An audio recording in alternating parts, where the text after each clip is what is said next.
যতদূর চোখ যায় শুধুই বন্যার পানি আর পানি। নোয়াখালী, ফেনী, লক্ষ্মীপুর যেন পানির নিচে চলে গেছে। প্লাবিত হচ্ছে নতুন নতুন এলাকা। দেখা দিচ্ছে খাবার ও বিশুদ্ধ পানির তীব্র সংকট। সেই সংকট কমাতে অন্তত ৫০০ টন ত্রাণ পাঠানোর কথা জানিয়েছেন জনপ্রিয় ইসলামিক বক্তা শায়খ আহমদুল্লাহ।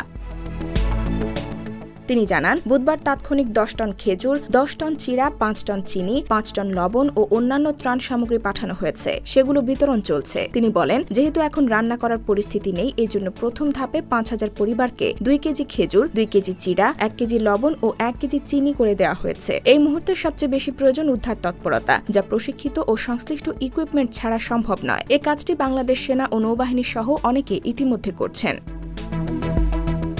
স্থানীয়ভাবেও যার যার জায়গা থেকে সবাইকে উদ্ধার কাজে যোগ দেওয়ার আহ্বান জানান তিনি। বলা হয়, দ্বিতীয় ধাপে আরও ৩৫,০০০ পরিবারের জন্য শুকনো ও ভারী ত্রাণ সামগ্রীর ব্যবস্থা করা হচ্ছে, যার জন্য ৫০০ টন মালামাল কেনার কাজ ইতিমধ্যে সম্পন্ন হয়েছে, যার মধ্যে আছে ২০০ টন চাল, ২০,০০০ বোতল তেল, ৩০ টন খেজুর, ৩০ টন চিড়া, ৪০ টন ডাল, ২৭.৫ টন লবণ, ১৫ টন চিনি, ২০,০০০ পিস পানির বোতল রয়েছে। এছাড়া ১.৫ লাখ পানি, বিশুদ্ধকরণ ট্যাবলেট, মোমবাতি ও দেশলাই প্রস্তুত করা হচ্ছে। এসব মালামাল ঢাকায় প্যাকেজিং চলছে শুক্রবার সকাল থেকে।